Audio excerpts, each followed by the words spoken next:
아파트값을 둘러싼 집주인과 공인중개업소 간의 분쟁, 이 문제를 취재하고 있는 부동산팀의 유민호 기자와 함께 이야기 조금 더 나눠보도록 하겠습니다. 어서 오세요. 안녕하세요.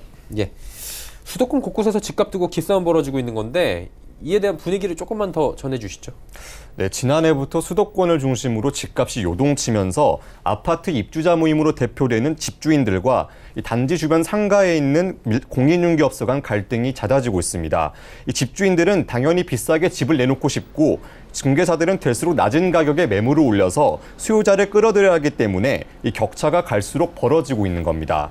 특히 자치구, 즉 한 지역의 주민들이 우리 동네 가치가 옆 동네보다 못한 것이냐 따라잡아야 한다 이런 목소리가 주로 일었다면 이제는 세분화돼서 우리 아파트 단지가 옆 P아파트, H아파트보다 상대적으로 저평가된 것 아니냐며 단체 행동에 나서는 집주인이 늘고 있습니다.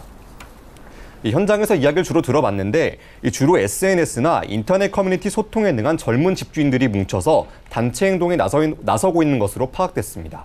이게 일반적으로 볼 때는 양쪽에서 다 문제가 있다고 생각할 수밖에 없는 부분인 거거든요. 한마디로 가격을 좀 호가를 올려서 팔려고 하는 집주인들이나 고의적으로 미끼 매물이나 낮은 가격만을 보도하거나 보여주는 중개업소들, 한마디로 이를 지금 좋게 보는 사람들은 없을 것 같은데 방지하기 위한 제도가 이제 내년부터 본격적으로 시행이 되죠.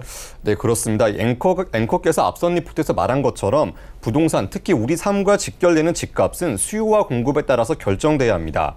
하지만 집값이 누군가의 입맛에 맞게 오르락내리락 한다면 이는 분명 시장 교란 행위로 볼 수 있습니다.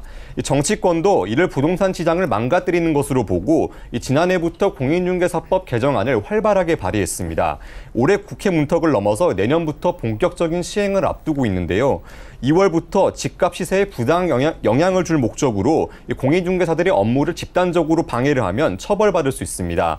아파트 엘리베이터에 가격표를 붙이거나 SNS 단체방이나 인터넷 커뮤니티에 3억 5천 이하 이렇게 팔지 말자면서 집단적으로 담합하는 행위도 당연히 처벌받을 수 있습니다. 공인중개사도 마찬가지입니다. 허위 매물 등록하거나 거짓 과장 광고를 올리면 500만 원 이하의 과태료를 물게 됩니다. 집은 사는 것이기 전에 사는 곳인데 계속해서 이런 문제가 터지고 있는 겁니다. 특히나 부동산 거래 무엇보다 투명하고 공정하게 이루어져야 하는데 참 씁쓸한 현실인 것 같습니다. 유 기자 잘 들었습니다. 감사합니다.